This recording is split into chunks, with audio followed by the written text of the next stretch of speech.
have a few more poll questions up later. It looks like the majority, or at least there's an even spread between government ministries and other. So I'd be interested to hear who the other people are. And I'll hand over to Elisabetta now. So thanks, Elisabetta. Sure, thank you, Jeremy. So let me share my slide set. Perfect. So thank you very much for the introduction, Jeremy. As you mentioned, indeed, the work that I'm going to be presenting is part of what I was working on with you at the IEA in the context of the UsersTCP Behavioral Insights platform. So it's prior to my Brussels life, let's say, and really this report was the final step of this environment scan exercise that we started out with on the Behavioral Insights platform of the Technology Collaboration Program. And so, as Jeremy explained, the question that was guiding our work in this context was, where do we stand in terms of applying behavioral insights to energy policy, and more specifically, energy efficiency policies and programs?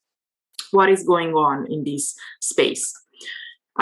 And so in order to answer that question, we started out, I guess, trying to line up what are the roles, what are the possibilities for introducing behavioral insights in energy efficiency policies and programs. And I think we can distinguish, at least in the analysis that we've done, three main chunks, three main areas for the applications of BIs to this policy area. The first one is in the context of promoting energy efficiency in residential buildings and appliances, the second in transport and mobility, and the third in the operations of businesses and other organizations. So if you think about human behavior at home, right? Residential buildings and appliances basically means what we're doing at home.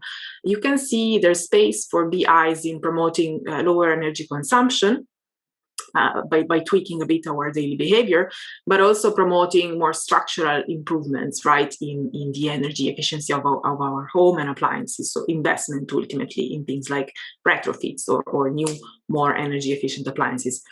And finally, also, BIs can help increase the uptake of renewable energy among residential users, such as through the installation of solar panels. Secondly, we look also at behavioral insights applications in the sphere of transport and mobility. And notably there, what we see are a range of applications that aim to support the purchase of fuel-efficient vehicles, but also that aim to encourage a shift towards soft mobility options, right? Like walking, cycling, and public transport use, as well as limiting the use of private motorized vehicles, so cars and motorcycles in urban areas. So anything that leads to negative, basically, air pollution impacts. And thirdly, what's interesting is that we also saw not as many, as I'll be discussing shortly, but also some interesting applications to business behavior, really.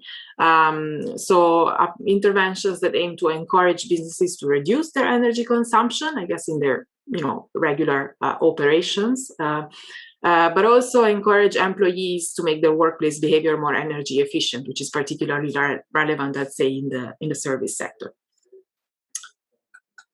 And so these are roughly the three core chapters that you'll find in the report that I've linked to in the chat box. So you'll find the link to the report PDF there. And in there, basically, you find over 40 case studies across these three sectors I just mentioned. And the way we sort of delimit the scope of this analysis was by focusing on behavioral interventions led by governments or utilities. Of course, a lot of this work, a lot of the design and implementation of behavioral interventions that governments and utilities come up with is done in cooperation with experts like academics as well as consultancies, but we did not zoom in on academic studies per se. Now, what do we see? So if we try and categorize basically the behavioral interventions we've gathered through this environment scan exercise, what we see is that in terms of the scale of implementation, most policy applications are still at the pilot stage, so the trial stage. Whereas on the utility program side, we have also seen some evolution towards from trial, from pilot program to full-scale program. The second, I guess, general statement we can make is that we can see that in terms of level of implementation of the interventions we've been assessing, most of them are taking place at national level. That's where most of the action is going on. But it also depends on the sector we're looking at. So notably, when you look at mobility-related interventions, a lot of interesting research and interventions is happening at local or municipal level, since those conditions that affect mobility behavior change so much, right, across cities. So the main takeaway I would say from this slide is that the critical barrier is shifting from a trial stage in terms of policy intervention to a full-scale policy. And it would be interesting, I think, to hear from you in the audience what you think is sort of hindering this graduation, I guess, in policy intervention, interventions. What types of behavioral insights applications are we seeing? We come up with this sort of differentiation between 7 behavioral levers, building upon previous studies by other bodies that we explain in greater detail in the report. And what we see is that really most of the action, most of the interventions that we observe among governments and utilities are pretty much building upon simplification and framing of information. So think about energy efficiency labels, think about home energy reports. And then we also see, to a certain extent, interventions that leverage the use of social norms and comparisons. Again, home energy reports are a perfect example of that. Use of feedback mechanisms, for instance, through smart meters and in-home displays. And then, to a lesser extent, reward schemes, goal setting, and commitment devices. So things that require, I guess, a bit more effort in designing the intervention and in interacting with ultimately consumers and households to make sure that the incentive is working out for them and to follow up also with them. So what I would say is that there is definitely room for the greater strength of behavioral insights to be exploited, going beyond simplification and framing, and exploiting really all the other levers to their fullest. In terms of thematic takeaways, if we have to summarize what are the main lessons we've seen across the 3 sectors we look at, within the residential buildings and appliance space, what we see is that there are a number of successful programs that manage to prompt a change in habits. What needs to happen is really a scale up of these programs, right, from trial again to full-scale policy and program. And also the second challenge there is to ensure the persistency of energy-saving efforts beyond perhaps the short duration of trials and pilots, right? How do we make sure that energy-saving behaviors become ingrained and are not just a one-off effort that sort of quickly fades away? On the other hand, what we see is less action in the space of investment incentives. That's of course more complicated because it involves the financial sphere and financial constraints, right, that households face when they have to think about changing the insulation of their home, their windows, or even specific appliances. So there, I think there's room to consider things like community investment schemes that exploit social norms, for instance, building a momentum and sort of some positive social pressure in the adoption, for example, of solar panels, but also grouped efforts for retrofits. And certainly there's the need to better leverage behavioral insights to reduce the hassle factor associated with these large-scale investments. In transport and mobility, what we can say is that context-specific interventions really are the way to go to support sustainable mobility. There is hardly a one-size-fits-all sort of approach there. And so in this context, it's super important to start out with local behavioral diagnostics. So looking at, in specific cities or contexts, what are the barriers to shift towards sustainable mobility, is really, I would say, ground zero in terms of applying behavioral insights to this space and informing policy decisions on sustainable mobility. And finally, on energy efficiency in businesses, what we saw is that one of the important takeaways from the interventions we see is that it makes sense and it makes a difference to come up with sector-specific narratives for energy efficiency.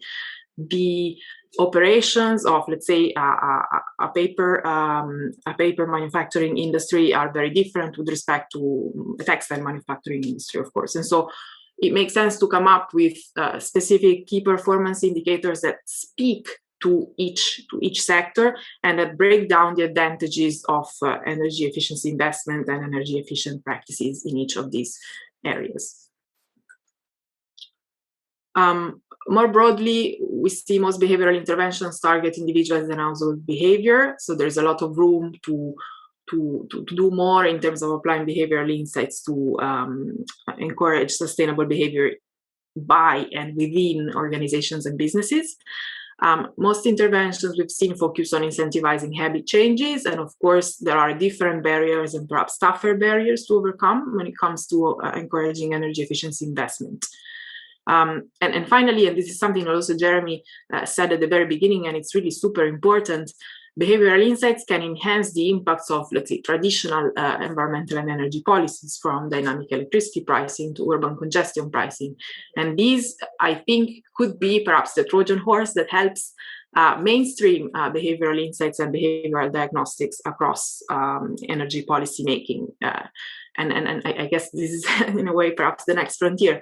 How do we help energy policymakers understand that this is an additional set of insights that can inform and help design energy policy as a whole, and not just a luxury add-on, as I think was initially the perception of behavioral insights in the policy sphere. So I'm going to stop here, and I look forward to your questions and comments and suggestions.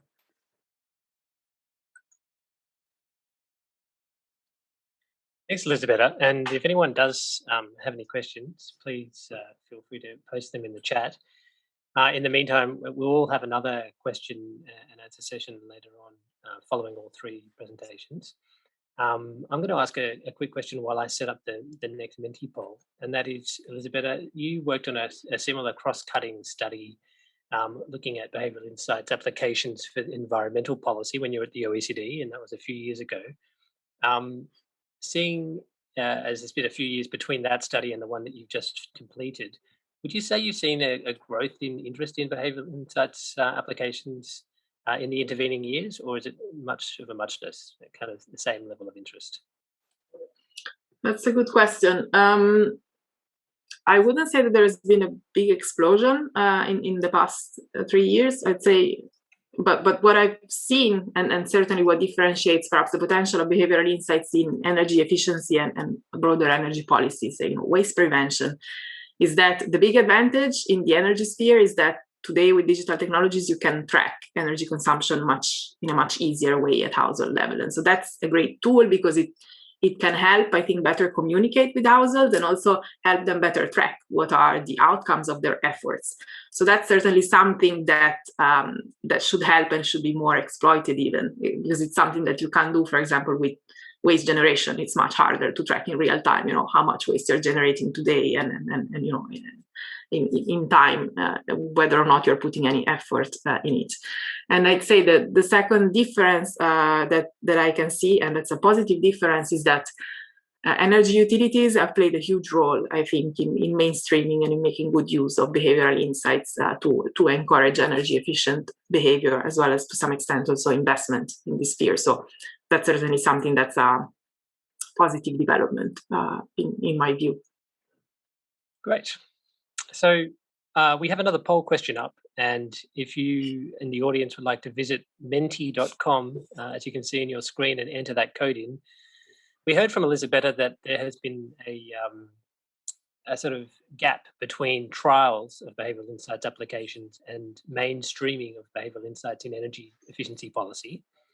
And some of the reasons for that gap could be up here on the screen. And I'd like your views as people who are working in this field as to what some of the reasons for the lack of use of behavioural insights in energy policy might be.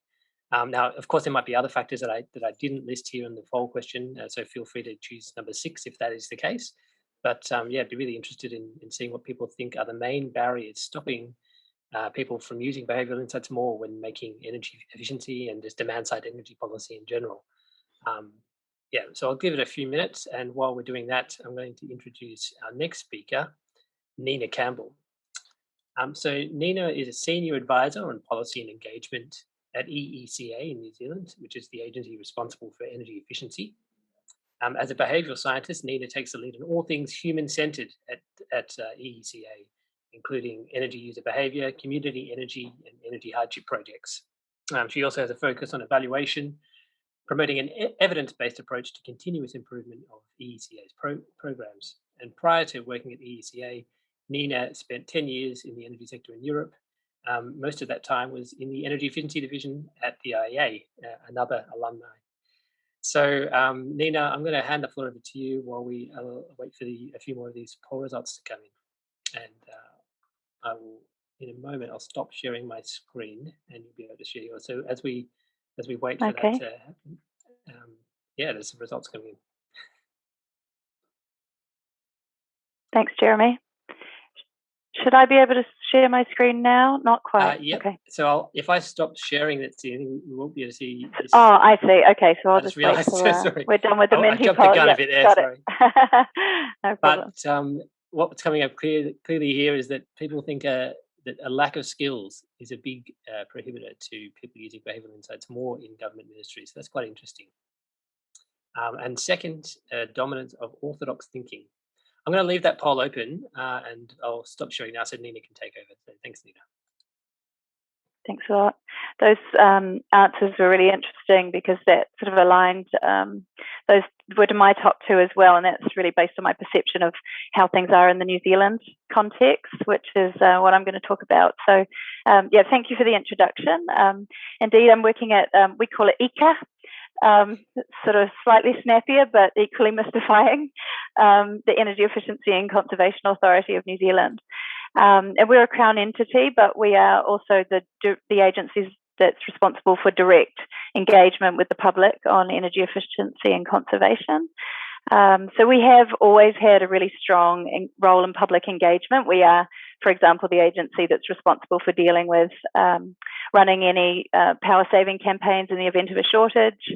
So we've got a few old tricks up our sleeve, but what we're finding is that faced with the current climate change challenge, the complexity and the urgency of that, we are really being called to apply a more sophisticated approach. And so we've been thinking hard about how to do that. And I'm going to talk to you a little bit about the process that we are very much in the middle of right now. So sorry, let me share my screen. Okay. You got that there? So I'll dive straight into it with that. So we have the benefit of having been through a fairly thorough review of our strategy in recent years, and have come up with this strategy on a page that you can see here. So we've got our mission clear. It's to mobilise New Zealanders to be world leaders in clean and clever energy use. And the words clean and clever there sort of summarise the way we see our role in the market. The clean aspect is the low emissions aspect, and the clever aspect is the energy efficient aspect of our work. And those two things now really go hand in hand, even though they were not part of our original mandate, or carbon emissions was not part of our original mandate. And we're working towards the outcome of a sustainable energy system that supports the prosperity and well-being of current and future generations. And what we did is identify the focus areas that we're looking for outcomes in, and obviously they are they show up as the main sectors: business, transport, residential. Government leadership was something that emerged out of our strategy process around taking the lead to demonstrate the benefits of energy efficiency and support the market. But the really interesting addition was the fifth one, to engage hearts and minds of New Zealanders in the value of energy efficiency and the journey that we're on to net zero. And that felt like a big win for us, to get it officially up there on equal footing with business, transport, residential. But having done that, there was still, we realised, a huge amount of work to do to actually get that happening in practice. So we sort of managed to sell the idea of that behavioural insights at hearts and minds was a key part of what we're trying to achieve. But what that looks like in practice is what we're actually still really grappling with. But I'll share where we're sort of getting to. So first thing we did is drill down a bit further and develop some outcomes specifically within Engage Hearts and Minds. And we've got two there. One's higher level, one is more specific around demand of appliances and services. So we're looking at trying to get New Zealanders to feel that the way that, or to connect their energy use with their impact on climate change. What our market research showed up was that, alarmingly for us in the energy sector, the rest of New Zealand isn't so tuned into the role of energy in their daily lives, let alone the role that it plays in carbon emissions. So we realised we have a really big, high-level belief shift piece to do. And also we want to work on something sort of slightly more tangible around creating demand for energy-related products and services. And what you start to see is that actually these objectives are going to filter across all of the other sectoral areas. So these are end up being cross-cutting objectives, whereas the objectives for other focus areas are much more sort of focused on the sector. So you'll recognise the three levers, that this is how we sort of organise our thinking at ECA, and this reflects the policy toolbox that Jeremy mentioned up front. We have been thinking about how behavioural insights, hearts and minds is going to start to filter through all of our work. And we're realising that they are going to feed into the co-investment aspect of our work very strongly. We're thinking about how we're going to, and Elisabetta already referred to this, how we're going to communicate with business about prioritising energy efficiency investments over other day-to-day or capital investments. There's behavioural insights, a lot of behavioural insights value to be added there, especially around understanding what drives businesses and boardrooms and those investment decisions. And we're also drawing on some really interesting work around the energy sector that's been done about how to, position energy efficiency as a value creation opportunity, as a risk mitigation strategy, and tapping into the value systems that get applied in a commercial sense, because that's where the majority of our co-investment happens. But of course, in regulation as well, we have a strong role around energy efficiency standards for products as well as labelling. So there's an obvious opportunity there around the design of our fuel efficiency vehicle fuel efficiency labels, as well as the other labelling schemes, and also how we communicate those standards and the value of them to the industry. All of these are really exciting opportunities. The more obvious space is the motivating people space, which is the one that we have the most experience in so far.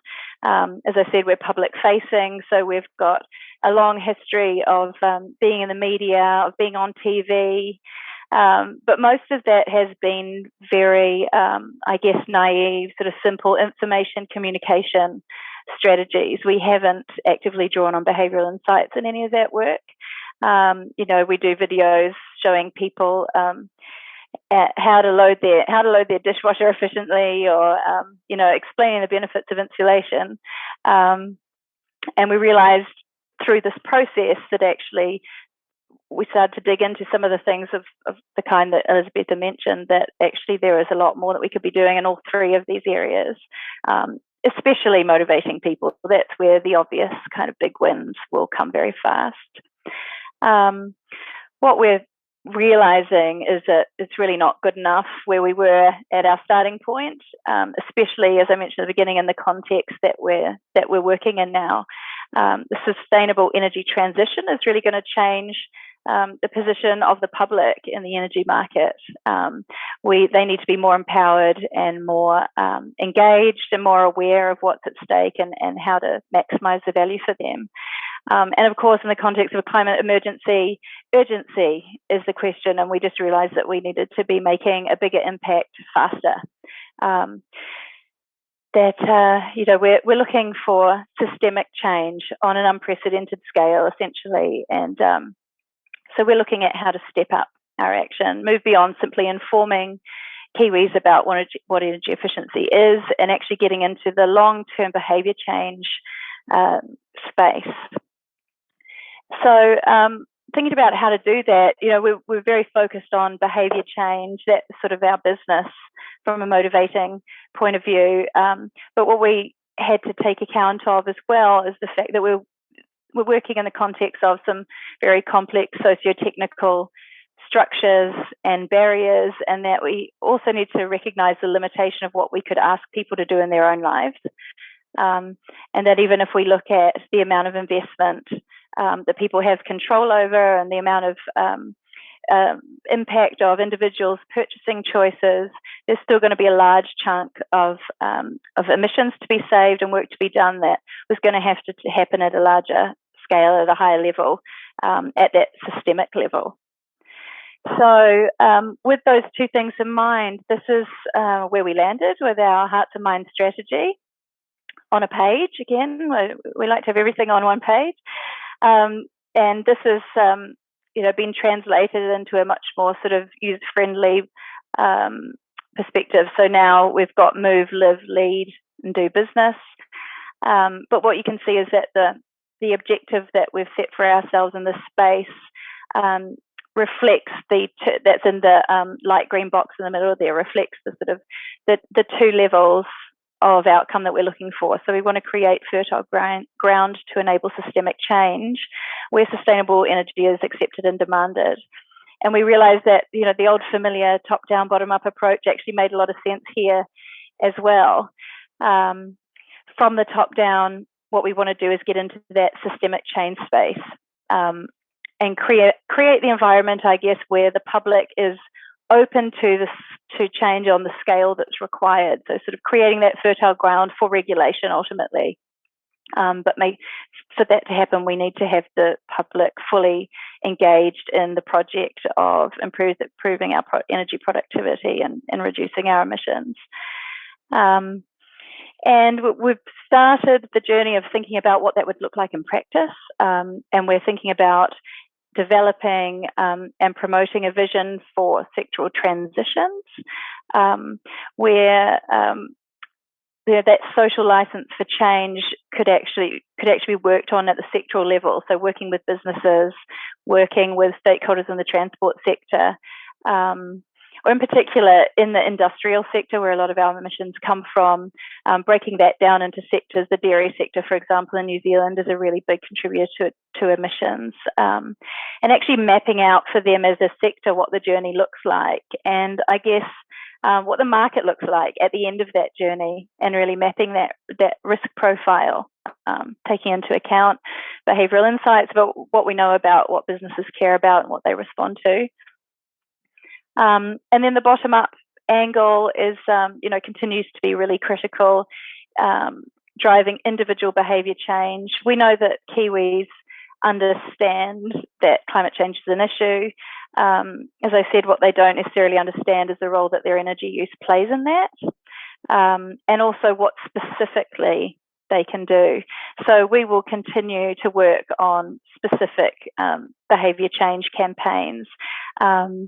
But I guess now in the context of the role that those individual actions can have on creating a flow-on impact for beliefs and values, and a trickle-down effect into that top-down space as well.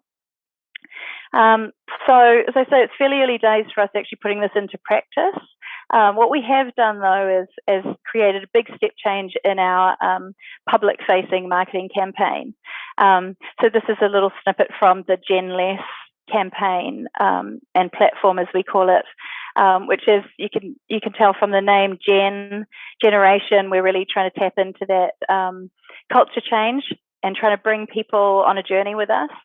And what we're doing is using a concept called the power of no, which is an ingenious little idea, which is about, I guess, in this world of mass consumerism and so many things that we want to do and want to have, that actually there can be a liberation in rejecting some of those things, and so we're pushing the message of getting more out of life with less energy, in brackets. People, we realize that people don't want to hear too much about energy, so sort of trying to scale it up to what it really means for people, and that again comes back to that behavioural insight, social science context for our energy work. And just for a bit of fun, these are some of the visuals that are popping up around New Zealand now. And this is a hero of our TV campaign, saying no to sitting in traffic. And a lot of this is actually inspired by post-COVID world. So our team went away and looked at what has actually changed in terms of people's energy use and carbon emissions as a result of COVID, and how can we pick up on that and feed that back to people as a positive, because we got that some people were feeling some positive impacts out of the major changes. Amidst all of the, very negative stuff, there are a few positive changes that came, obviously, not least the savings on carbon emissions. So saying no to endless work flights, which we're all experiencing now, online conferences and the like. But yeah, this campaign is going really well. What we haven't yet got any really good collateral to show is what we're doing on the sectoral development space.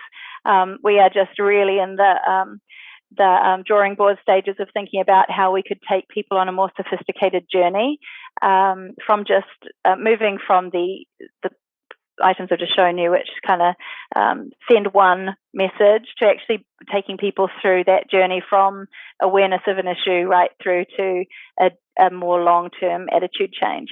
But hopefully next conference, perhaps I can come back with some more detail on what that might look like.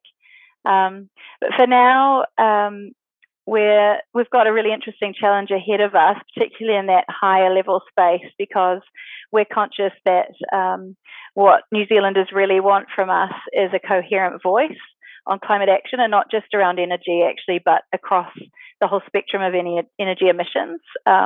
Right now, ECA is the only really powerful voice on climate change in the market, so we are expecting to take on a role of funneling other sectoral messages around climate change and productivity through this platform. So it's going to really demand us to get our house in order, I guess, and hopefully spur a much more sophisticated conversation, ideally two-directional in the long term, where the public is actually participating in some of this thinking actively as well. But that's me. For now, we're just at the beginning of a journey, but yeah, it should be an interesting one. Thanks. Thank you, Nina, for that. It's very interesting and good to hear that you've had the opportunity to sit down and conduct a bit of a strategy kind of brainstorm amongst your colleagues and think about how behavioural insights might be injected in all of those stages. I had an immediate question, which was, if we look at the poll results that came out just from our last poll question, which I'm going to reshare now. One of the things that comes out there is a lack of skills in government, as we talked about, and lack of time to run trials, to design policies based on evidence. The third one there. When you think about your experience in designing this strategy, for example, was this a rare experience for you, that you had the time to think about, how you wanted to engage and really have the time to even come up with the strategy about how you would use behavioural insights in the future? Is this something that's rare, or is this a common way of making policy in your experience? And I guess the other thing I'd like to follow up on, a second question for you as well, is you showed some examples from some of the campaign materials that are now out there. And you also talked about COVID, and New Zealand's had a really successful campaign on COVID and engagement on COVID. I know that in that campaign, the New Zealand government partnered quite closely with professional kind of PR and communications firms. How much do you think that is a way to go, where the skills aren't necessarily in government to make engaging campaigns, and instead it's government engaging people from the private sector that might have done that for say companies? is that the way that you think policy and things like information campaigns are going to be done more in New Zealand anyway in the future, or do you think you need those skills in-house? Yeah, thanks for the questions, Jeremy. Really interesting. So the first one was around the skills and the time to sit down and do the strategy. And yeah, I'm afraid that this was pretty rare experience. I think, as I said at the beginning, this was, we had a process of about a year of really being allowed to sit back and reflect on the strategy and unpack what we've done in the past.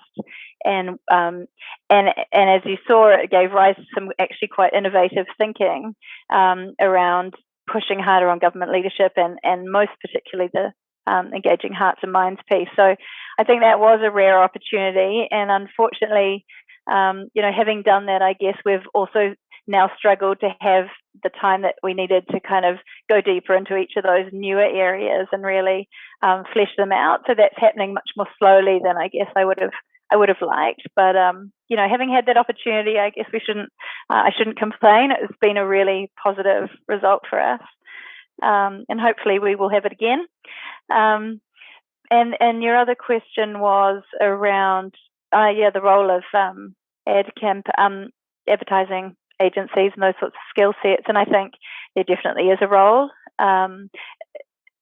It links to your first question as well, I guess, that we do have a bit of a lack of behavioural insights skills within government, and so we do tend to go external for those things.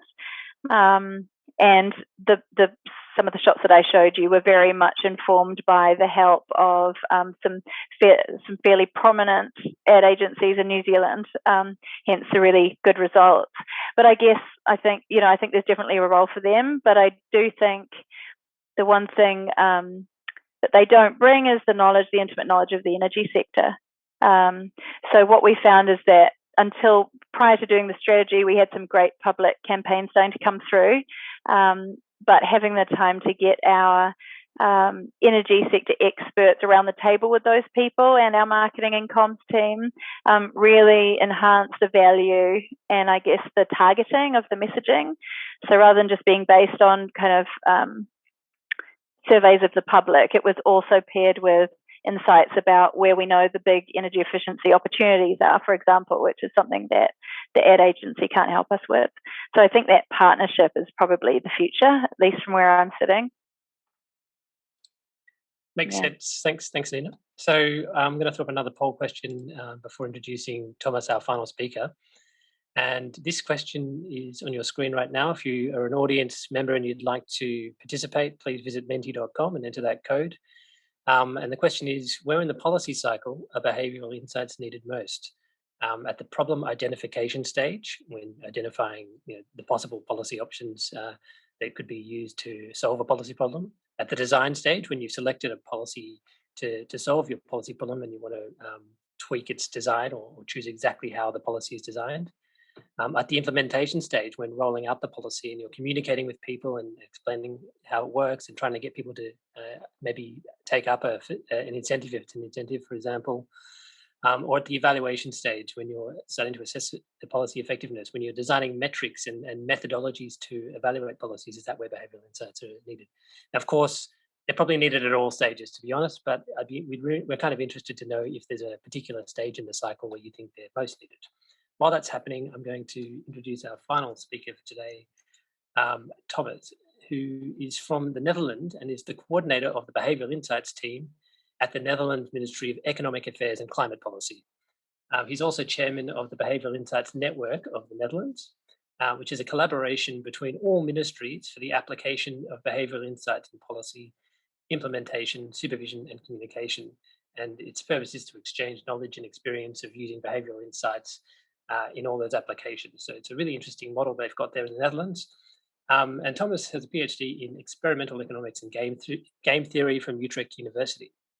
So Thomas, I'm going to stop sharing my screen. We can come back to this poll a bit later on, and the floor is yours. Well, thank you, first of all, Jeremy, and also Elisabetta for inviting me. It's a great honor to be here this morning. And I'd love to tell you a little bit more about what we're doing in the Netherlands when it comes to applying behavioral insights. Well, my presentation is a very simple outline. I'll first start by talking about who we are, and then secondly, what we do. Of course, Jeremy already gave a very short introduction of the team I'm coordinating. It's a small unit, 3 people only, including myself. We started in 2014. And why are we there? We try to help our colleagues to make policies more effective by applying behavioral insights. When we do apply behavioral insights, we usually have 4 steps. First of all, make a very good problem analysis. Secondly, we're going to make a behavioral analysis. That means we go to the behavioral literature, but also doing field research, think about doing interviews or surveys. You really have a very good grasp on the behavioral drivers. Then we also go to design interventions and ideally also test them out. And our preferred methods of testing them out are randomized control trials, but also sometimes we use different methods as well. Jeremy also already mentioned the Behavioral Insights Network Netherlands. This is a network where all 12 Dutch ministries are collaborating to share knowledge and also to stimulate cooperation. We have a broad range of activities. As you can see, we have a yearly conference. We also have an online community, which now has almost 1,700 members from both government, local, regional, and national level, and also academia. We also publish an update report once every 2 years. The Dutch version will arrive again this year, November. And the English translation, called A Wealth of Behavioral Insight, will probably follow a couple of months later in 2022. We also have other publications we published over the years on more specific topics. And I think stimulating cooperation between ministries is really an important part of our work more recently. On the one hand, we stimulate cross-government projects.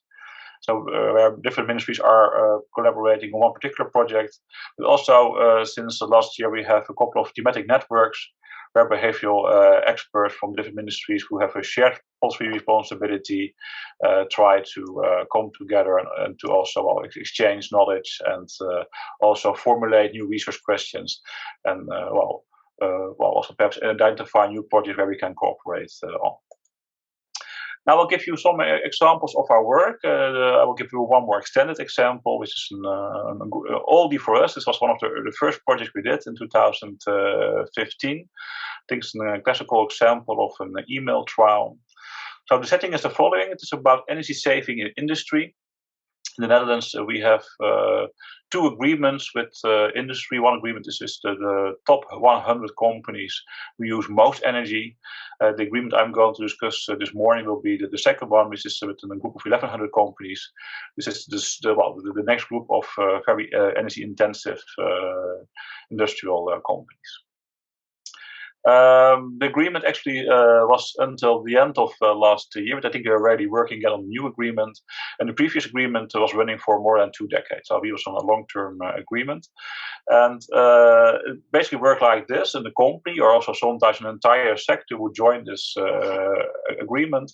And then they were required to draw up an energy efficiency plan. And in this plan, they should announce measures for a period of 4 years, and this measure should lead to an energy efficiency gain of, on average, 2% per year.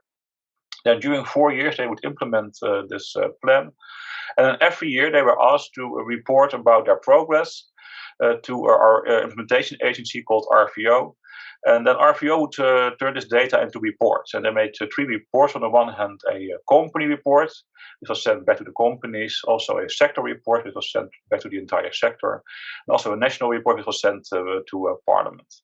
Well, to give you a little bit more details about how this was done, RVO, the implementation agency, they offered an online environment, so the companies could upload their data in this environment, in a secured server, and then also RVO would place reports they made, also the company reports, back on the server, and then they would send an email to the companies they could download the report. And this was done for 2 reasons. On the one hand, apparently it was more efficient from an implementation perspective, so it was more cost efficient.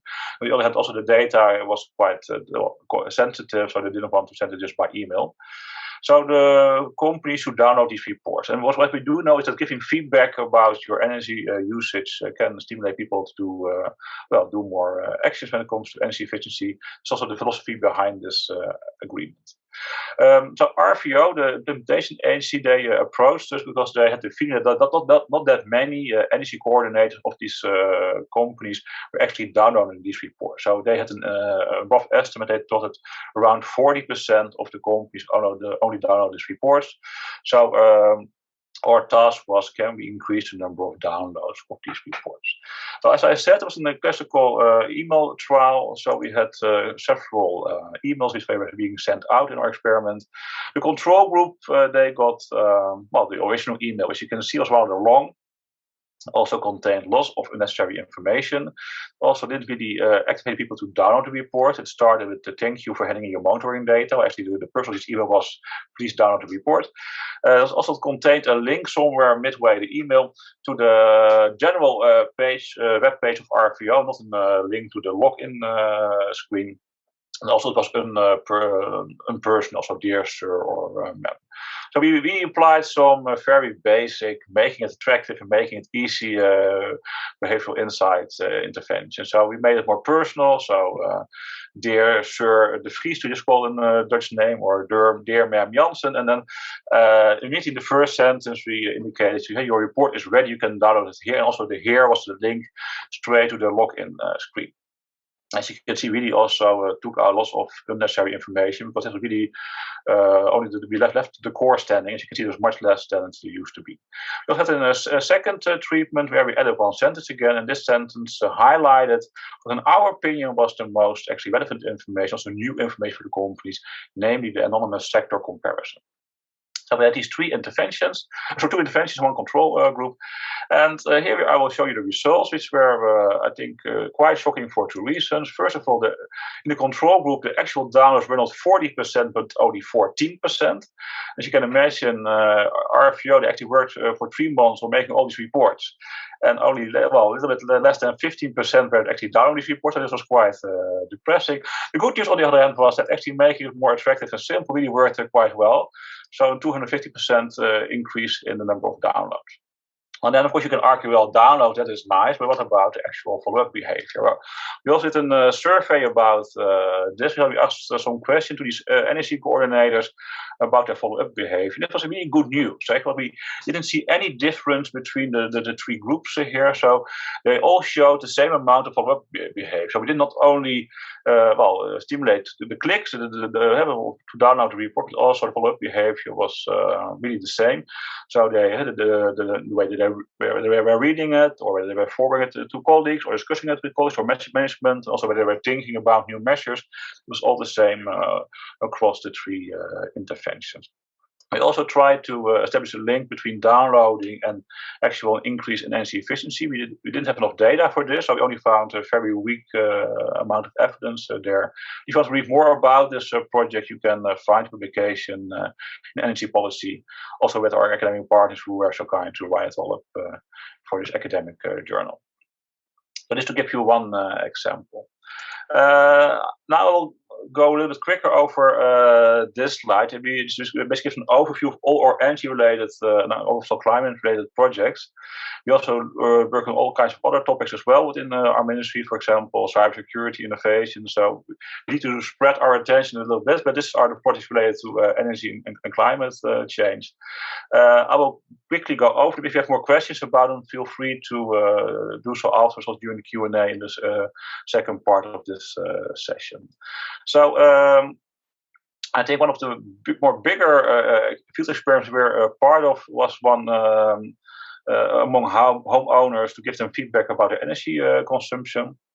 This was an experiment. We didn't actually do it ourselves. It was done by 4 energy companies, and they hired a research bureau to do the experiment for them. And we really pushed the agenda of actually going for a field experiment, a randomized control trial. It was large scale. I think about 60,000 households were involved, if I'm not mistaken. That is order roughly. Unfortunately, we found a null result. So the improved type of feedback didn't really add anything else. If you want to know more why, then I say ask the question during the Q&A. I will leave it for a teaser here. Otherwise, I will be running out of my 10 minutes. What we more recently have been focusing on is how are those homeowners going to finance making their house more sustainable. And in Netherlands, we found already in 2019, there were a couple of studies done. One we did ourselves, it was this Vignier study, that Dutch homeowners really prefer to use their current savings or actually start saving to finance making the home more sustainable. They don't really like to borrow money for making it more sustainable. But actually, from a rational perspective, borrowing in some cases might actually make sense, especially when you're talking about no regret isolation measures. Usually have a quite okay return on investment. And last year in December, so the report actually came out early this year, we did an online experiment also on saving versus borrowing. And we also tested out 4 variants of a saving instrument. So also the government then would give a bonus of 20%. So you need to save 80% yourself, and then the government will subsidize the final 20%. And we tested whether which option people found more interesting and also more likely that they would go for it. When the bonus, for example, is all the way at the beginning, or entirely at the end, or was more split over the entire period of time, or you would get a small bonus every month. There we found out that the variant where 10% of the bonus we're giving at the beginning and 10% at the end was most attractive to homeowners. We also did a survey on the experiences and perceptions when it comes to district heating or heat networks. In the Netherlands, we are currently having a rather extensive grid of gas pipes, where most of the houses are being heated using natural gas. As part of our energy transition, this should change. So all houses should have a different kind of different source for heating. And one option which is on the table for some neighborhoods is a heat network or district heating. Past experiences were quite negative for some homeowners, so we did some research about this and found out that actually people are more positive about it than we thought. Also, there are still some things are negative about. So what we want to do is in the pilot projects are now currently being held in the Netherlands when it comes to taking neighborhoods from this gas network and come up with an alternative. We want to do some small-scale experiments to see whether we can increase the support for the heat network solution. And hopefully we can do some experiments about this, say, in 2022. Of course, COVID-19 is also a reason for us to do an additional survey when it comes to the decision to improve for your house. Because people are staying more at home, and also so this means that, especially in the winter, when you have a badly isolated house, your energy bill will go up quite quickly. So we were curious whether people were willing to improve their home more nowadays, and well, they are. We found out. I was not involved in this project myself, so please don't ask me any details here. But we also really asked about the behavioral factors, so whether there was a change in the behavioral factors, not only whether they were prepared to isolate the house more. So hopefully also get a better insight in whether there was actually a change in the behavioral factors or not. More explorative, we are now currently looking at the solar panels, both on the roofs of companies, but also on the roofs of homeowners. Hopefully we can come up with some nice interventions in the future to stimulate the installment of solar panels. And well, an example of a letter trial again will be that we also are involved in the final rollout, of the final phase rollout of the digital electricity meter. So already more than 80% of Dutch households have a digital electricity meter to replace the old analog version. And we're now helping our colleagues who need to convince the final 20% also to install one, how we can do this in the most effective and efficient way. We don't look at the homeowner themselves, but also at the party who might advise the homeowner about making his or her house more sustainable. And already in 2020, we did some interviews with boiler fitters, because of course they regularly come to houses to either maintain a combi boiler or install a new one, and they really are seen as a trusted source of information by most homeowners when it comes to making the house more sustainable.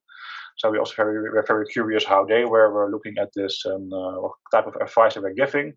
And we found out that they had a rather different view on the energy transition the government has. So this was also I think we need to get a follow-up to improve the advice they're going to give. And we want to do something comparable with do-it-yourself stores later this year. This will give you a very broad overview of what we're doing. If you have more questions about this, please feel free to ask them during the Q&A. Well, when I look a little bit backwards and also forwards, some more reflection of what we're doing. Well, then I think in the early years, not only when it comes to energy efficiency, but also to other topics, we really were focusing on low-hanging fruit communication interventions.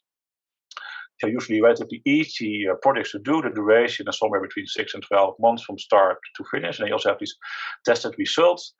And well, I think here the main conclusion is that we really have now proof of concept has been delivered, and that behavioral interventions and behavioral insights can make communication more effective. So my advice here would be scale up, apply it more often, and go for those efficiency gains and a more effective way of communicating. What we're currently trying to do is also, of course, something Richard Taylor is promoting. I recently read an article about from him again in an academic journal, where he also said, well, what's the next step of applying behavioral insights? He also said, well, try to also work on projects in the policy development phase. Well, this was what we're trying to do, of course, all the projects I mentioned. Well, they're more complex, so also the duration is much longer, as you can see here. And currently, we're still mostly in the phase of doing the behavioral analysis. As you can see, we did lots of surveys and also interviews. But hopefully, in the coming 1 to 2 years, we also can move some of these projects forward to the intervention development phase, and in the end, also test outcome interventions. So we're still working on the real results here. Well, this is all round of my presentation. So thank you for your attention, and I give the floor back to Jeremy. Thank you, Thomas.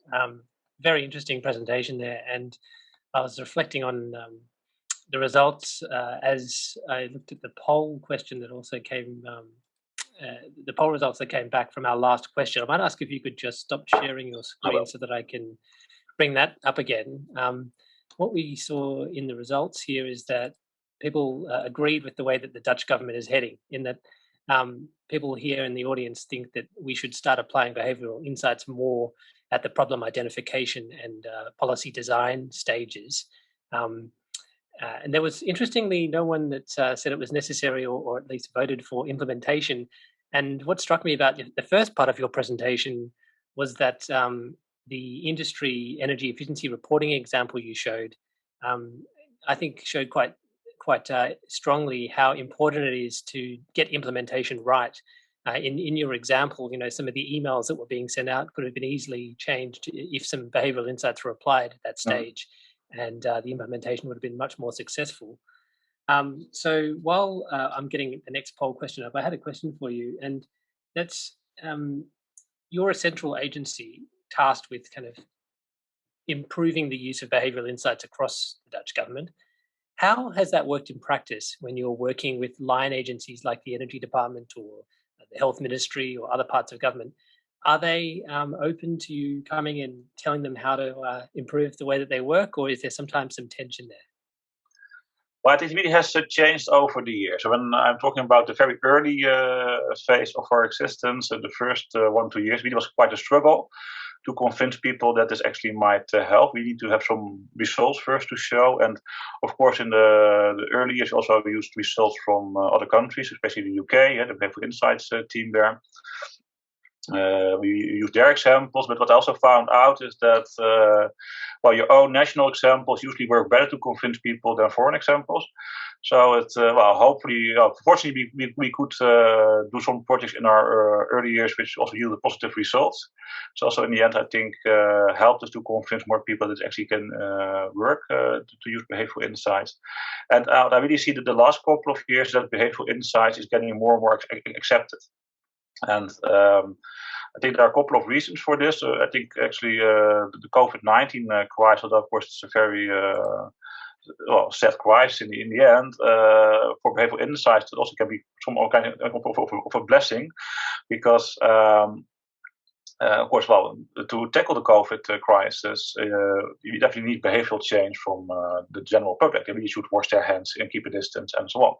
And so I think also at the level of politicians, but also of the top civil servants, that the importance of behavioral change and also about behavior really has increased quite significantly.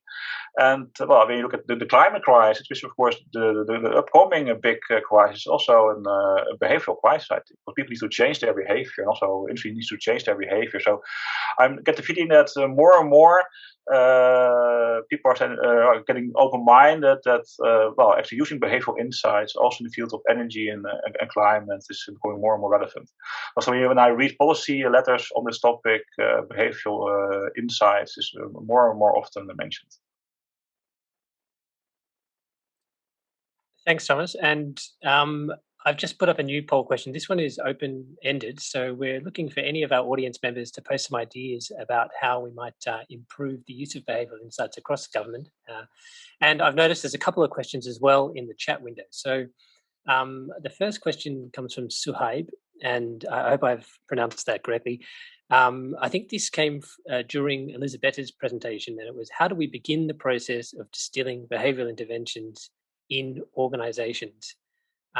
So I guess this was coming a little bit to the question we just were talking about with Thomas about how do we kind of improve the use of behavioral insights in organizations like the energy ministry, say, that may not have historically had those skills available.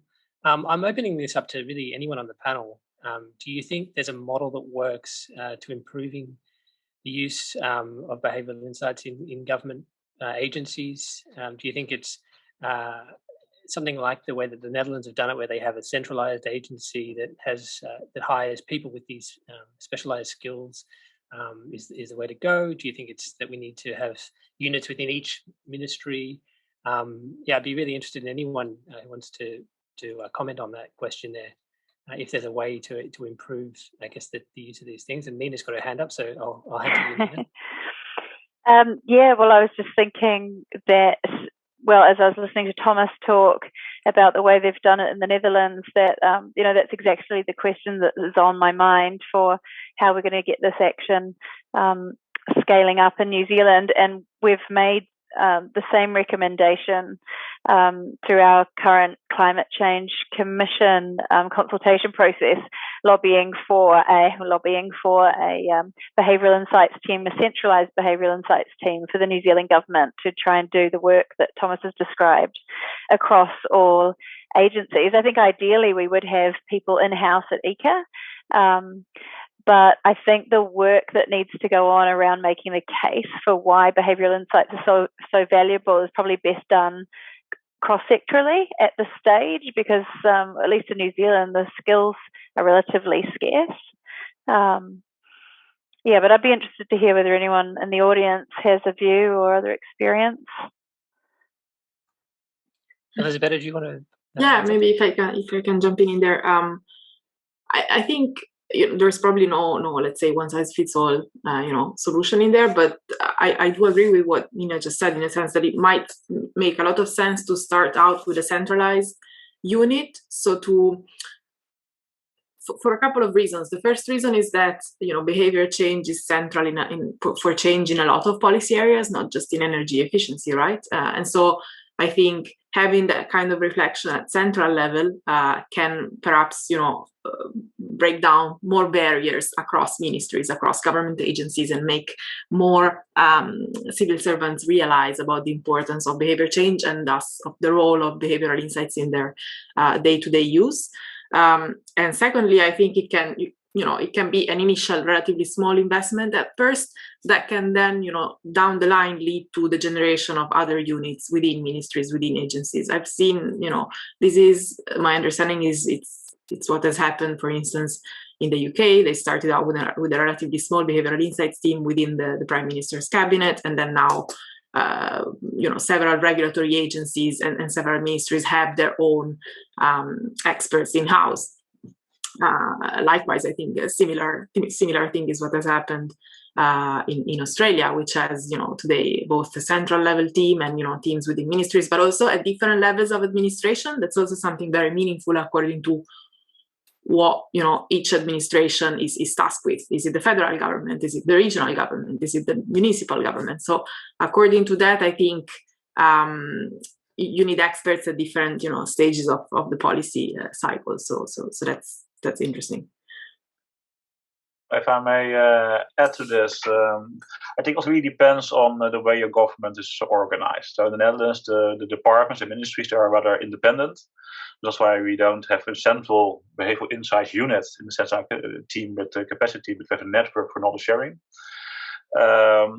When you look at one particular organizational unit, I think it's very good to go for the hybrid model. We don't have it ourselves yet. I'm trying to get it in place. With a hybrid model, I mean, on the one hand, you have a centralized team in your organization, but also experts per unit, either the directorate or I don't know, or teams, depending on how your organization is organized. But I think that this hybrid form is probably the best. And why is that? When you're in a central position, the advantage is that your time is can be dedicated to applying behavioral insights and won't be used for something else. Because I think the risk when you are more deeper in the organization. On the other hand, also it takes more time to find the correct projects and also to have a very close contact with the actual policymakers. And we now also see this happening with which is actually interdepartmental and also a team, because we have now a behavioral insights team, especially for COVID. And there we see them struggling to find the right policy advisors who are actually in charge when it comes to certain policy areas.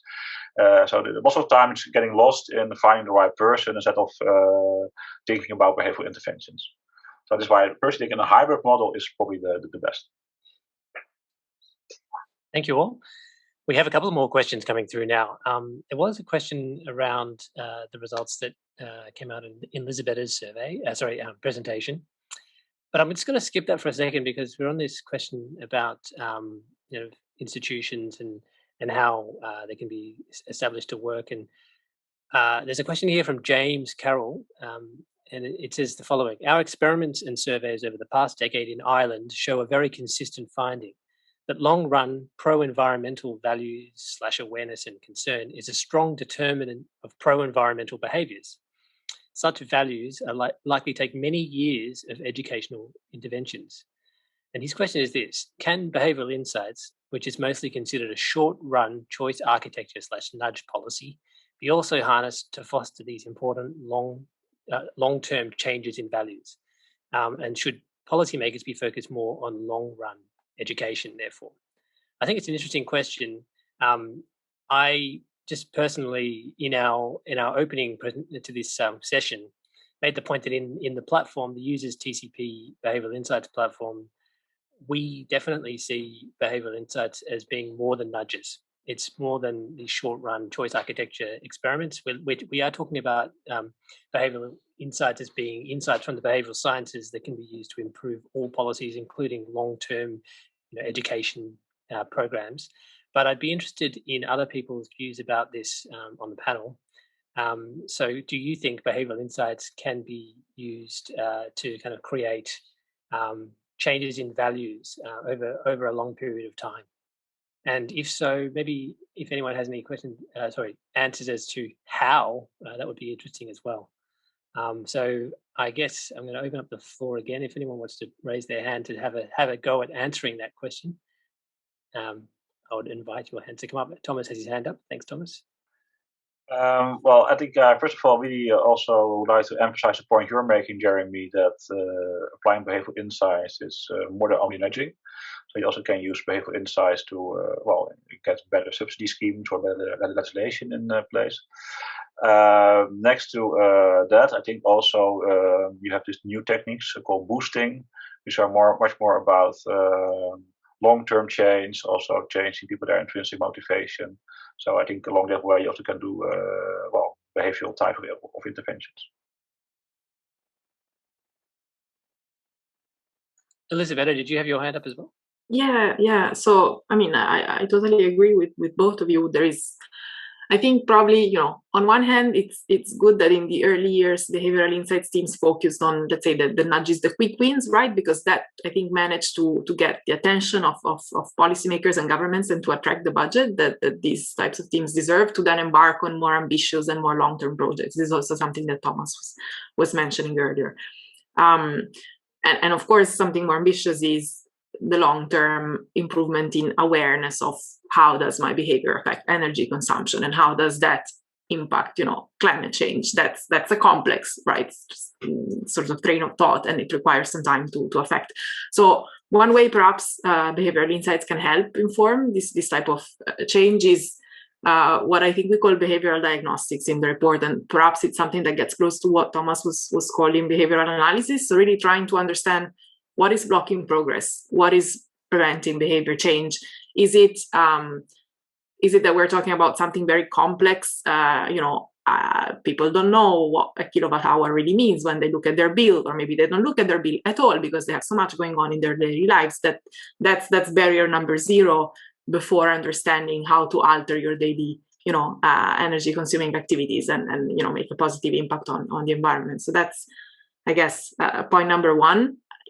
Affect awareness of issues by making public communications better structured, simpler, more user-friendly. I think ultimately that can benefit everyone, right? Both the public and I think public administrations themselves, because as Thomas's example showed earlier, there's a lot of effort and money and time being put into developing lengthy reports and communications, from detailed reports for businesses to one-page communications for households. And if people don't even click on the links and open up the letter and read the report, then all this effort is wasted and it doesn't reach the ultimate, goal, which is improve awareness and generate change. And these, perhaps to some extent, also answers one of the questions that came up in the chat, and that is, why is it that most interventions we see are about simplifying and framing information? That's the reason, because it's one of the core businesses, I think, of government is improving awareness, communicating to the public. And if that's done in a very complicated, bureaucratic, old-fashioned way, then the information is not going through. And then, that's just preventing, I guess, that's preventing, a two-way communication in the first place. Thanks, Elisabetta, and thanks for answering that other question that was in the chat as well. I'd like to continue this conversation a little bit. And Nina, this is one for you. And my experience, we touched on this earlier when you did your presentation, and I asked about whether the experience of developing the Hearts and Minds strategy was a unique one, or was it the way you normally do policy?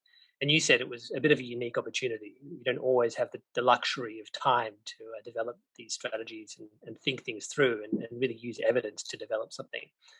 This is certainly an experience I had when I worked in the government in Australia, was that often policy is made to very short timelines. You're under pressure, there's a political announcement, and you just have to come up with a solution. And there's money to be spent, you just have to find a way to spend that money. It's not best practice, evidence-based, OECD recommended policy making by any stretch. So I guess my question is, how feasible do you think it is, and it's going to be, to use behavioural insights more in the policy making process, when ultimately a lot of policymakers are in that position where they're facing these pressures to deliver something, to spend some money, to get a regulation out there because a politician has announced something. Do you think it is feasible that we'll be able to use behavioural insights to develop evidence-based policy more and spend the time doing trials, or if not doing trials ourselves, then just drawing on other trials that maybe another country has done? Or is it actually a pipe dream?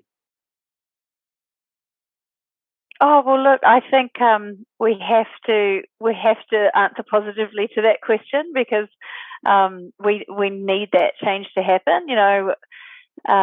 I think it's true, because, as I said, that sort of the urgency of the issues that are facing us right now really demands more concerted action. And I think, at least in New Zealand, we are doing a real process of looking around for new ways of doing things to get bigger impact. So I think probably that time is going to be carved out by necessity.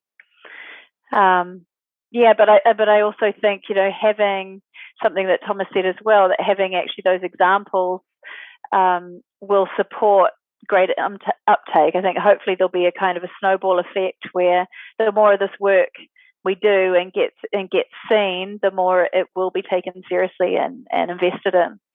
I mean, I'm seeing that in the evaluation space as well. You talked about evidence-based policy, and that's something that we're aiming at with evaluations too. And what I'm finding is that having done one really powerful evaluation, really pulling teeth to get the money and the time to do one, once you get those results, they are the basis for the future evaluations, and they sell themselves.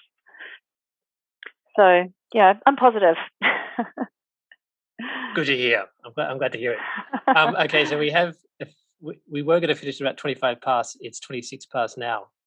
So unless there are any final questions from the audience, we will wrap it up. And I'll just remind you all that the presentations from this session will be uploaded to the Behave conference website. If you have any further questions about the work that you've seen here today, either from the users TCP of the IEA or from ECA or the Netherlands, please don't hesitate to get in touch, and I'm sure all of us panelists would be happy to provide more information. So thanks all for tuning in, and I hope you had an enjoyable Behave conference this year, and we look forward to seeing you this time next year as well. Thank you.